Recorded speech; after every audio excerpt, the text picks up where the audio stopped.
கிறிஸ்துவுக்குள் பிரியமானவர்களே, கர்த்தரும் இரட்சகருமாய் இயேசுவின் ஈடிய நாமத்தினாலே உங்கள் யாவரும் வாழ்த்துகிறேன். தேவன் அருளிய அப்பம் மினிஸ்டர் சேனல் மூலியமாக உங்களோடு சந்திப்பதில் மிகுந்த மகிழ்ச்சியடைகிறேன். தினம்தோறும் இரவு நேரத்தில் 8 மணிக்கு பரிசுத்த வேதாகமத்திலிருந்து ஒரு பகுதி நாம் தியானித்து நம்முடைய குடும்ப பாதுகாப்பிற்காக நாம் ஜெபித்து வருகிறோம். வேற தேசத்திலே வேற சூழ்நிலையிலே இணைந்திருக்கிறீங்க. கர்த்தருடைய இயேசு நாமத்தினாலே உங்கள் யாவரும் வாழ்த்துகிறேன்.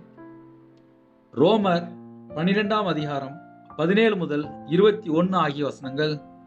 ஒருவனுக்கும் தீமைக்கு தீமை செய்யாதிருங்கள், எல்லா மனுஷருக்கு முன்பாகவும் யோக்கியமானவைகளை செய்ய நாடுங்கள்.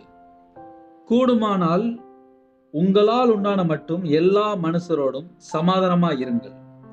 பிரியமானவர்களே, பழிவாங்குதல் எனக்குரியது, நானே பதில் செய்வேன் என்று கர்த்தர் சொல்கிறார் என்று எழுதியிருக்கிறபடியால் நீங்கள் பழி வாங்காமல் கோபாக்கினைக்கு இடம் கொடுங்கள். அன்றியும் உன் சத்துரு பசியா இருந்தால் அவனுக்கு போஜனம் கொடு, அவன் தாகமா இருந்தால் அவனுக்கு பானம் கொடு. நீ இப்படி செய்வதனால் ஆக்கினி தழலை அவன் தலையின் மேல் குவிப்பாய். நீ தீமையினாலே வெல்லப்படாமல் தீமையை நன்மையினாலே வெல்லு. ஹல்லேலூயா. கிறிஸ்துவில் பிரியமானவர்களே, ஒருவனுக்கும் தீமைக்கு தீமை செய்யாதிருங்கள் என்று எழுதப்பட்டிருக்கு. சில குடும்பத்திலே என்ன நடக்கும் அப்படின்னா, நமக்கு விரோதமாக தீமை செய்து கொண்டிருப்பாங்க. நம்ம பதிலுக்கு பதில் செய்யக்கூடாது. என்னை ஒருத்தன் 13 லட்ச ரூபாய் ஏமாத்தினான் அப்படின்ட்டு நான் அந்த குடும்பத்துக்கு தீமை செய்யக்கூடாது. இப்ப கடைசி காலத்துல என்ன நடக்கும் அப்படின்னா, சில குடும்பத்துல ஏதோ ஒரு சின்ன பகை, இல்லைன்னா ஒரு தீமை, இல்லைன்னா ஏதோ ஒரு பொல்லாத காரியம் ஏதாவது காணப்படும்.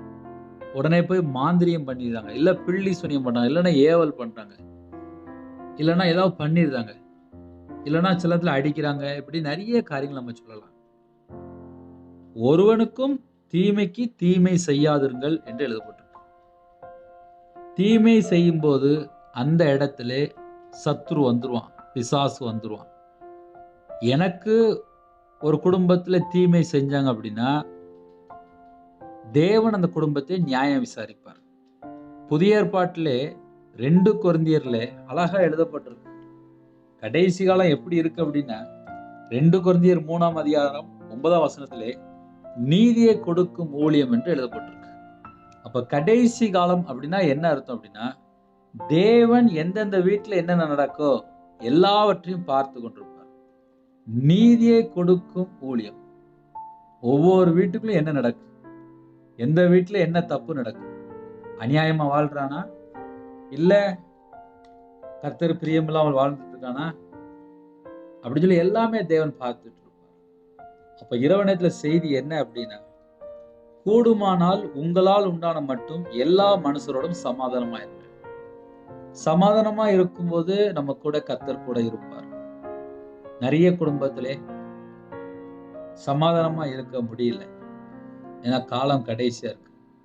ஒரு குடும்பத்துல ஒரு கேரக்டர் இருக்கு, இன்னொரு குடும்பத்துல இன்னொரு கேரக்டர் இருக்கு. அதுல வெளிப்படையா நம்ம சொல்லணும் அப்படின்னா, அவன் எனக்கு பிடிக்கல அப்படின்னு சொல்லியாச்சுனாலே அதுக்கப்புறம் ஆட்டோமேட்டிக்கா நிறைய வார்த்தை பேச ஆரம்பிச்சிருவாங்க.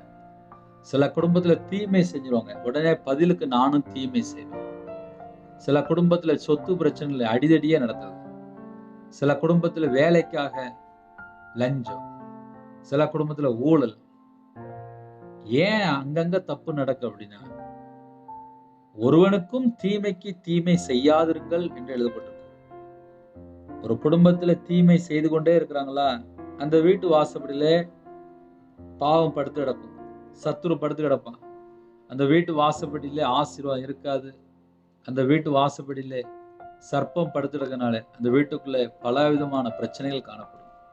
அப்ப இரவு நேரத்துல நம்ம என்ன யோசிச்சு பார்க்கணும் அப்படின்னா, நம்ம நன்மை செய்ய அழைக்கப்பட்டிருக்கிறோம்.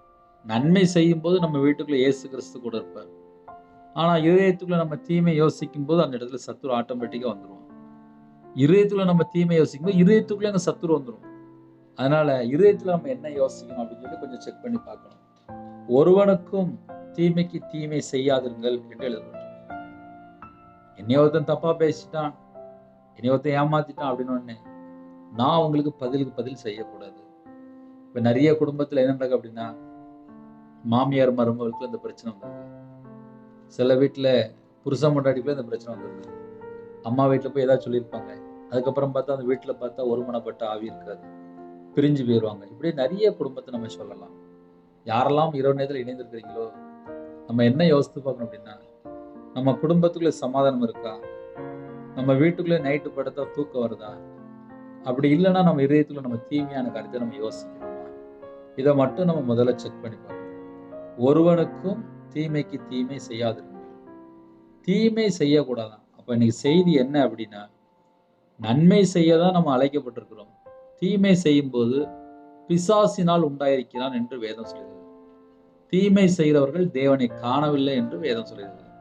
அப்ப நம்ம ஆவிக்குரிய வாழ்க்கையில நம்ம வளர்றோமா, இல்ல பின் தங்கின நிலைமையில இருக்கிறோமா சொல்லி இந்த வசனத்தை வைத்து நாம் கண்டுபிடிக்க முடியும். அது மாத்திரமல்ல, எத்தனையோ குடும்பத்துல இணைந்திருக்கிறீங்க. ஆவிக்குரிய வாழ்க்கையில வளரணும் அப்படின்னா தேவனர்லி அப்ப மினிஸ்ட்ரி தொடர்ந்து கேளுங்க. ஒவ்வொரு வசனத்தை நாம் தியானிக்கும் போது நம்ம இருதயத்திலே ஆவியானவர் பேசுவார். அது மாத்திரமல்ல, இப்போ நம்ம எப்படி வாழ்ந்துட்டு இருக்கோம் அது அப்படியே நம்ம பேசும்போது அநேக குடும்பத்துல அது ஒரு சாட்சியா இருக்கும், ஒரு மனமாற்றமா இருக்கும், ஒரு விடுதலையா இருக்கும். நைட் நேரத்துல சில குடும்பத்துல இந்த செய்தி கேட்கும்போது, ஆமா பிரதர், எங்க குடும்பத்துல ஒருத்தவங்க தீமை பண்ணிட்டாங்க, நாங்களும் அவங்களுக்கு அதே போல நாங்க பண்ணிட்டோம் அப்படின்னு சொல்லி ஒருவேளை யாரா இருந்தால் உடனே நம்ம மனம் திரும்பணும். கர்த்தரிடத்துல நாம் பாவ மன்னிப்பு பெற்றுக்கொள்ளணும். இனிமேல் அந்த தவறு நம்ம பண்ணக்கூடாது.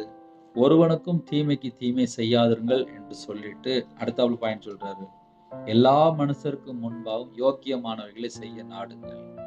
அப்ப எல்லா மனுஷருக்கும் முன்பாக நம்ம நன்மை செய்யும் போதுதான் நம்ம யோக்கியமான அந்த காரியங்கள் நம்ம வாழ்க்கையில நிறைவேறும். யோக்கியமானவைகளை செய்ய நாடுங்கள் என்று எழுதப்பட்டிருக்கு.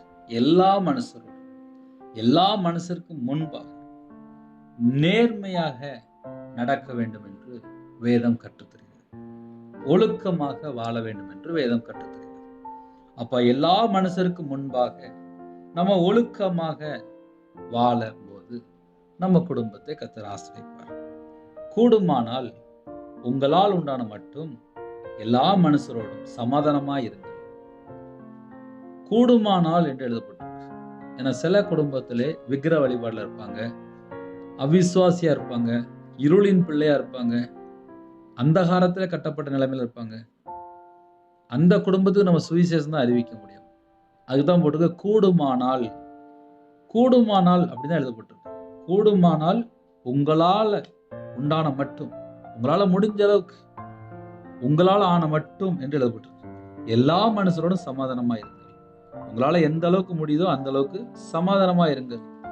ஒரு குடும்பத்திலே விக்கிரத்து போயிட்டு அந்த குடும்பத்திலே மாந்திரியம் பண்ணிட்டுமா சில நேரத்துல நம்ம எவ்வளவுதான் போய் சொன்னாலும் அவங்க வேற லைன்ல போயிட்டே இருப்பாங்க.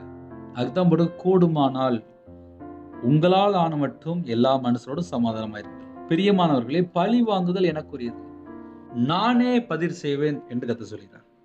ஒரு குடும்பத்திலே நமக்கு விரோதமாக மாந்திரியம் பண்ணிட்டே இருக்கிறாங்களா, நமக்கு விரோதமாக செய்வினை செய்து கொண்டே இருக்கிறாங்களா, நமக்கு விரோதமாக தீமையான காரியங்களை யோசித்து கொண்டே இருக்கிறாங்களா, நமக்கு விரோதமாக பலவிதமான தீமையான காரியங்களை செய்து கொண்டே இருக்கிறாங்களா, வேதம் சொல்கிறது பழி வாங்குதல் எனக்குரியது, நானே பதில் செய்வேன் என்று கர்த்தர் சொல்கிறார்.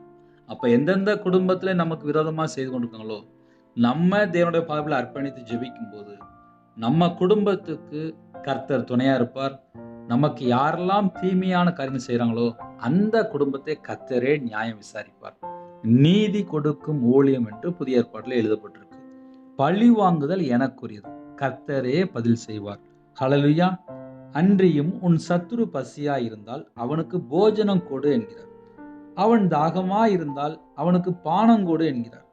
நீ இப்படி செய்வதனால் ஆக்கினி தள்ளை அவன் தலையின் மேல் குவிப்பாய் என்று எழுதப்பட்டிருக்கு. ஒரு குடும்பத்துல நமக்கு விரோதமா ஏதாவது செஞ்சுட்டே இருக்காங்களா, நம்ம பேசாம விட்டு கொடுத்து போயாச்சு அப்படின்னா நம்ம குடும்பம் ஆசிரியப்படும். நீ தீமையினால வெல்லப்படாமல் தீமையை நன்மையினாலே வெல்ல. அவங்க தீமை செய்யறாங்க அப்படின்ட்டு நம்மளும் பதிலுக்கு தீமை செய்யக்கூடாது. அவங்க தீமை செஞ்சாங்களா அவங்கள மன்னித்து தேவனோட பாதத்தில் அர்ப்பணித்து ஜெபித்துட்டு, ஒருவேளை நமக்கு நன்மை செய்ய ஒரு வாய்ப்பு கிடைத்தால் நம்ம நன்மை செய்யணும். நன்மை செய்யணுமா, வேதம் நமக்கு அதை தான் கட்டு தெரியுது. நீ தீமையினால வெல்லப்படாமல் தீமை நன்மையினால வெல்லு என்று எழுதப்பட்டிருக்கு. ஹல்லேலூயா. இரவு நேரத்துக்காக ஜெபிப்போமா? கண்களை மூடி நாம் ஜெபம் செய்வோம். எங்களை அதிகமாய் நேசிக்கிற அன்பு நிறைந்த பரிசுத்தமுள்ள நல்ல தகப்பனே, உம்மை நன்றியோடு துதிக்கிறோம் சொல்கிறோம் ராஜா. இரவு நேரத்தில் யாரெல்லாம் இணைந்திருக்காங்களோ எங்கள் எல்லாருடைய ஆவி, ஆத்துமா, சரீரம், சிந்தனை, நினைவு எல்லாம் உம்முடைய ஜீவனுக்கு அர்ப்பணிக்கிறோம்ப்பா. எந்தெந்த குடும்பத்தில் தங்களை தாழ்த்துறாங்களோ எல்லா குடும்பத்தையுமே உம்முடைய ஜீவனுக்கு அர்ப்பணிக்கிறோம்ப்பா. சிறு பிள்ளைகள் முதல் கொண்டு முதியோர் எல்லாரையும் உம்முடைய கரத்தில் அர்ப்பணிக்கிறோம்ப்பா. எத்தனையோ தேசத்துக்குள் இணைந்திருக்காங்க, எல்லா தேசத்துள்ள ஜனங்களையும் உம்முடைய கரத்தில் அர்ப்பணிக்கிறோம். எங்கள் வாழ்க்கையிலே கர்த்தருக்கு பிரியமானபடி என்னோட வாழ்க்கை இருக்கணும்ப்பா.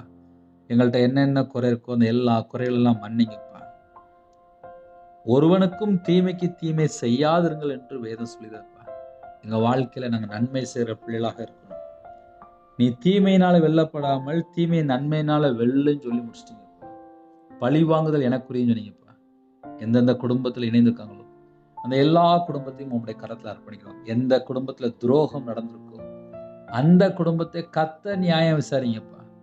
சில குடும்பத்துல பணம் வாங்கிட்டு திருப்பி கொடுக்க முடியாத சூழ்நிலை, சில குடும்பத்துல பணம் வாங்கிட்டு ஏமாத்திட்டாங்க, சில வீட்டுல சொத்து பிரச்சனை, சொத்துக்காக சண்டை போட்டுட்டு இருக்காங்க, சில குடும்பத்துல சொத்து கொடுக்க மாட்டேங்காங்க. இப்படி பல குடும்பத்துல பல விதமான உபத்திரத்துல வாழ்றாங்கப்பா.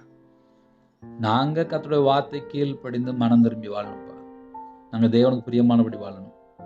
எங்க இதயத்துல கசப்போ, வெறுப்போ, பகையோ, வைராக்கியமோ, கோபமோ, எரிச்சலோ எதுவும் எங்களுக்கு வேண்டாம்ப்பா. நீ தீமையை அப்பா நன்மையினால வெல்லுன்னு சொல்லிட்டீங்கப்பா. தீமை செய்யக்கூடாதுன்னு சொல்லிருக்கீங்கப்பா. நாங்க நன்மை செய்யதான்ப்பா அழைக்கப்பட்டிருக்கோம். எங்க வாழ்க்கையில நாங்க நன்மை செய்யணும், கர்த்தருக்கு பிரியமானபடி வாழ வேண்டும். இரவு நேரத்துல ஜெபித்த எல்லா குடும்பத்தையும் கர்த்தர் ஆசீர்வதிங்க. யாரெல்லாம் தங்களை தாழ்த்துறாங்களோ அவங்களுடைய இருதயத்துல என்னென்ன வேதனை இருக்கோ, எந்தெந்த காரியத்துல கஷ்டப்படுறாங்களோ, சோர்ந்து போயிருக்காங்களோ, பலவீனத்தோடு இருக்காங்களோ, அது எல்லாவற்றையும் நீக்கி போட்டு இரவு நேரத்துல உங்களுடைய கிருபையால நிரப்புங்கப்பா. புது பலனை தாங்க ராஜா. உங்க சத்துவத்தை தாங்கப்பா. உமக்கு பிரியமானபடி நாங்க வாழ வேண்டும். எங்களுக்கு ஜெப விஷயம் தாங்க ராஜா. உங்களுடைய வல்லமை தாங்க ராஜா. இணைந்திருக்கிற எல்லா குடும்பத்தையும் பரிசுத்தமெல்லாம் நிரப்பு ராஜா. இரவு நேரத்திலே தனிமையில இருக்காங்க, சில குடும்பத்திலே ஜெபிக்கிற பிள்ளைகளா மாற வேண்டும், வேதத்தை தியானிக்கிற பிள்ளைகளா மாற வேண்டும், நன்றி செலுத்துகிற பிள்ளைகளா மாற வேண்டும். நைட் நேரத்துல யாரெல்லாம் தங்களை தாழ்த்தணும் எல்லா குடும்பத்தையும் கர்த்தர் பொறுப்படுத்துங்க. கற்பத்தில் நீங்க ஜெபிக்கிறாங்கப்பா. கர்த்தர் மனம் இறங்கி அந்த குடும்பத்தை ஆசிரியங்கப்பா. எந்த குடும்பத்துல தாய் மூலியமா ஜெபிக்கிறாங்களோ, டெலிவரி ப்ரோக்ராம் கர்த்தர் கொடுங்கப்பா. திருமண தேவைக்கு ஜெபிக்கிறாங்க, கர்த்தர் வாசல் திறந்தாங்க. பிள்ளைகளுக்கு வயசு அதிகமாயிட்டு போகுது, எல்லா தடைகளும் நீக்கி கர்த்தர் வாசல் திறந்தாங்க. இரவு நேரத்தில் ஜெபிக்கிற எல்லா குடும்பத்தையுமே கர்த்தர் சந்திக்க வேண்டும். என் நாமத்தை நிமித்தம் எதை கேட்டாலும் சொன்னீங்க ராஜா. பிரிந்த குடும்பம் எல்லாம் இணைந்து வாழ வேண்டும். கர்த்தர் கிருபை செய்யுங்க. உங்க நாமம் பயமுடட்டும். உங்களுடைய கரத்துல அர்ப்பணிக்கும் ராஜா. எத்தனையோ குடும்பத்திலே அர்ப்பணிக்கிறாங்க, தாழ்த்துறாங்க. அவங்களுடைய மன விருப்பத்தை கர்த்தர் நிறைவேற்றித்தாங்க. இரவு நேரத்தில் சில குடும்பத்திலே கண்ணீரோடு ஜெபிக்கிறாங்கப்பா. அவங்க இதயத்தில் உள்ள எல்லா பாரத்தையெல்லாம் நீக்கி போடுங்க. நிறைய பணம் தேவை இருக்கு. சில குடும்பத்தில் ஸ்கூல் ஃபீஸ், காலேஜ் ஃபீஸ், சில குடும்பத்தில் வீட்டு வாடகை கொடுக்கல, சில குடும்பத்தில் ஊனமுற்றோர் பிள்ளைகளாக இருக்காங்கப்பா. அந்த பிள்ளைகளுக்கு நிறைய செலவு தேவை இருக்கு. சில குடும்பத்தில் விதவையாக இருக்காங்க, திக்கற்ற பிள்ளையாக இருக்காங்க, ஏழை எளிய ஜனமாக இருக்காங்க. சில குடும்பத்திலே அப்பா நகை கடன், ஜொல் இன்னுமாக அப்பா கொடுக்க வேண்டியிருக்கு. சில குடும்பத்திலே திருமணத்துக்காக வாங்கின பணம் கொடுக்க முடியலப்பா, வேதனையோடு ஜெபிக்கிறாங்க. சில குடும்பத்தில் ஃபைனான்ஸில் வாங்கின கொடுக்க முடியல. எத்தனையோ குடும்பத்தில் இணைந்திருக்காங்கப்பா. யாரெல்லாம் தங்களை தாழ்த்துறாங்களோ அந்த எல்லா குடும்பத்தையும் கர்த்தர் ஆசிரியங்கப்பா. உங்களுடைய கரத்தில் அர்ப்பணிக்கிறோம். குழுவில் வாங்கின பணம் கொடுக்க முடியலப்பா, கர்த்தர் உதவி செய்யுங்க. ஸ்கூல் ஃபீஸ் கட்டணும், காலேஜ் ஃபீஸ் கட்டணும், பணம்லாம் நிறைய தேவை இருக்குப்பா. அந்த குடும்பத்தை கர்த்தர் துணையாக இருங்கப்பா. நைட் நேரத்தில் தாழ்த்துறாங்க, அர்ப்பணிக்கிறாங்க, வேதனையோடு ஜெபிக்கிறாங்க. அவங்க இதயத்தில் என்ன வேதனை இருக்கோ அந்த வேதனையெல்லாம் நீக்கி போடுங்கப்பா. உபவாசத்தோடு இருக்காங்க. ஒவ்வொரு குடும்பத்தையும் கர்த்தர் கூட இருந்து ஆசிரியங்கப்பா. நைட் நேரத்தில் யாரெல்லாம் படுத்துங்க போகிறாங்களோ அவங்க இதயத்தில் என்னென்ன பாரம் இருக்கோ அந்த எல்லா பாரத்தையெல்லாம் நீக்கி போடுங்க. என் நாமத்து நிமித்தம் எதை கேட்டாலும் சொன்னீங்க ராஜா. கர்த்தராகிய நாமத்தினால கேட்கிறோம்ப்பா. ஒவ்வொரு குடும்பத்தையும் கர்த்தர் ஆசிரியங்க. அவங்களுடைய மன விருப்பத்தை நிறைவேற்றி கர்த்தர் ஆசிரியங்க. இரவு நேரத்தில் சில குடும்பத்திலே கண்ணீரோடு ஜெபிக்கிறாங்க. அவங்களுடைய கண்ணீரை தொடங்கப்பா. உங்க பிள்ளைகளுடைய இதயத்துக்குள்ள தேவ சமாதானம் நிரப்புங்கப்பா. நைட் நேரத்தில் யாரெல்லாம் வேதனை மத்தியிலே போராட்டத்து மத்தியில் இணைந்திருக்காங்களோ, பயம், தற்கொலை எண்ணங்கள், சில குடும்பத்தில் நான் யாருக்கா வாழணும், பல காரியங்களை யோசிக்கிறாங்கப்பா. கர்த்தர் கூட இருக்கணும். எல்லா செத்த கிரியிலும் அழிக்கப்படட்டும்ப்பா. வெளிநாட்டில் இருக்காங்க, அவங்க இருக்கிற இடத்துல பல உபத்திரங்கள், சொல்ல முடியாத அளவுக்கு வேதனைகள், எல்லா காரியத்தையும் கர்த்தர் மாற்றித்தாங்க. இணைந்திருக்கிற எல்லா குடும்பத்தையும் கர்த்தர் கறந்துட்டு ஆசிரியங்க. கர்த்தருடைய நாமம் மட்டுமே விடட்டும். உமக்கு பிரியமானபடி நாங்கள் வாழ வேண்டும் ராஜா. அந்த இரவு நேரத்தில் எங்களை தாழ்த்திரும் அர்ப்பணிக்கிறோம். இந்த குடும்பத்துக்குள்ளே இயேசு கிறிஸ்து ராஜா நீங்க இறங்கி வரும்போது தான் விடுதலை, சந்தோஷம், ஆரோக்கியம், ஒவ்வொரு குடும்பத்தையும் கர்த்தர் பொறுப்படுத்துங்க. நைட் நேரத்தில் யாரெல்லாம் தாழ்த்துறாங்களோ அந்த குடும்பத்தோட கர்த்தர் கொடுங்க ராஜா. படிக்கிற பிள்ளைகளே உம்முடைய கரத்தில் அர்ப்பணிக்கிறோம். தேவ ஞானத்தினாலே தேவபுத்திரால் நிரப்பு ராஜா. அதிக அளவில் உம்முடைய பாதவிலே காத்திருந்து ஜெபிக்கிறத கிருபை செய்யுங்க. தேவனர்லி அப்போ மினிஸ்டரில் உங்களுடைய கரத்தில் அர்ப்பணிக்கிறோம். கர்த்தர் பொறுப்படுத்துங்க. நாங்கள் தேவனுக்கு பிரியமானபடி வாழ்ந்து நித்திய ஜீவனுக்குள்ளே நாங்கள் வரணும். கர்த்தர் கிருபை செய்யுங்க. இந்த நாளில் நைட் நேரத்தில் யாரெல்லாம் ஹாஸ்பிட்டல் இருக்காங்களோ அந்த குடும்பத்தை உங்களுடைய கரத்தில் அர்ப்பணிக்கும் ராஜா. கால் வலி, கை வலி, நரம்பு வலி, கழுத்து வலி, சில குடும்பத்தில் அப்பா ஹாஸ்பிட்டலில் அவசர சிகிச்சையில் இருக்காங்க, ஐசியூவில் இருக்காங்க. சில குடும்பத்தில் அப்பா கண்ணில் ஆப்ரேஷன், ஹோமா ஸ்டேஜில் இருக்காங்க, மன அழுத்தம். சில குடும்பத்தில் மார்பில் கட்டியிருந்தாங்க. சில குடும்பத்தில் அப்பா நுரையீரலில் பிரச்சனை இருந்தாங்க. அந்த குடும்பத்தை கதை சனிராஜா. இந்த நாளையும் யாரெல்லாம் தங்களை தாழ்த்தணும், அந்த குடும்பத்தில் என்னென்ன பலவீனம் இருக்கோ, சில குடும்பத்தில் வீட்டில் படுக்க இருக்காங்க, வயசாயிட்டு அந்த குடும்பத்தை கத்த சனிராஜா. MR scan எடுத்துக்காங்க. அப்போ ரிப்போர்ட்லாம் வந்து டாக்டர் சொல்லியிருக்காங்க. அந்த குடும்பத்துக்கு கத்த துணையாக இருந்து ஜீவனை கட்டிடுங்க. கர்த்தருடைய நாம மையப்படுத்தும். ஜெபித்த ஒவ்வொரு குடும்பத்துக்குமே பரிபூரணமான சுகம் தாங்க, பரிபூரணமான தீர்காயுசு தாங்க. கர்த்தருடைய நாம மட்டும் மையப்படுத்தும். யாரெல்லாம் தங்களை தாழ்த்துறோங்களோ உமக்கு பிரியமானபடி நாங்கள் வாழ வேண்டும். என்னுடைய ஆவி, ஆத்துமா, சரீரம், சிந்தனை ஃபுல்லாக உங்களுடைய பதவியில் அப்படின்னு ராஜா. நைட் நேரத்தில் டியூட்டியில் இருக்காங்க, அந்த குடும்பத்தோட கர்த்தர் கூட இருங்க. டிரைவிங் லைனில் இருக்காங்க, கர்த்தர் கூட இருங்க. ட்ராவலிங்கில் இருக்காங்க, கர்த்தர் கூட இருங்க. யாரெல்லாம் வெளியில் இருக்காங்களோ எல்லா குடும்பத்தையும் கர்த்தர் பொறுப்படுத்துங்க. கர்த்தர் பிரியமானபடி நாங்கள் வாழ வேண்டும். என்னுடைய ஆவி, ஆத்துமா, சரீரம், சிந்தனை, நினைவு எல்லாம் உங்களுடைய ஜீவன் பண்ணிடும். யாரெல்லாம் ஜெபிக்கலாம் அந்த குடும்பம் ரட்சிக்கப்பட வேண்டும். தேசத்துக்குள்ள ஒரு எழுப்புதலை கட்டணும் ராஜா. எல்லாரும் மனம் திரும்பி தேவனுக்கு பிரியமானபடி வாழ வேண்டும். கர்த்தருக்கு பிரியமானபடி வாழ வேண்டும். எங்கள் தேசத்தில் உள்ள பரிசுத்தவான்களை உங்களுடைய கரத்தில் அர்ப்பணிக்கிறோம். மிஷினரிமார்களை அப்பா உங்களுடைய கரத்தில் அர்ப்பணிக்கிறோம். யாரெல்லாம் ஊழியம் பண்ணுறாங்களோ அந்த எல்லா குடும்பத்தையுமே உங்களுடைய கரத்தில் அர்ப்பணிக்கிறோம். கர்த்தர் பொறுப்படுத்துங்க. நைட் நேரத்தில் யாரெல்லாம் வேதனையோடு இருக்காங்களோ அந்த எல்லா வேதனையெல்லாம் நீக்கி கர்த்தர் சமாதானத்தை அந்த இன்பமா நிறுத்திருந்தாங்க. உங்க கரத்துல ஒப்புடுகிறோம். இயேசு கிறிஸ்து பிதாவே, ஆமென். தேவனுக்கே மகிமையுண்டாதாக. கர்த்தர் தாமே உங்களையும் உங்கள் குடும்பத்தின் சகல காத்திலும் சம்பூர்ணமாக திருப்தியாக கர்த்தர் கூட இருந்து ஆசீர்வதிப்பாராக. ஆமென். கர்த்தராகிய இயேசு கிருபையும் பிதாவாகிய திருநான்கும் பரிசுத்தவனுடைய ஐக்கியமும் இப்பொழுதும் எப்பொழுதும் சதா காலங்களிலும் நம்ம மனோடு கொடுப்பதாக. ஆமென். கிறிஸ்துவ பிரியமானவர்களே, தனி ஜெபம் பண்ணுங்க, குடும்ப ஜெபம் பண்ணுங்க. நாங்களும் உங்களுக்காக ஜெபிப்போம். அது மாத்திரமில்லை, 9363064181 நம்பர் உண்டால் நாங்களும் உங்களுக்காக ஜெபிப்போம். ஒவ்வொரு மாதமே கடைசியில் 3 நாள் உபவாசம் இருப்போம். உங்களுடைய வாழ்க்கையில கர்த்தர் என்னென்ன நன்மை செய்தாரோ அந்த எல்லா காரியத்தையும் உபவாசத்திலிருந்து ஜெபிங்க. கர்த்தர் ஆசீர்வதிப்பார். God bless you. Thanks for watching. Please subscribe our channel. Click the like and share. Click the bell. God bless you.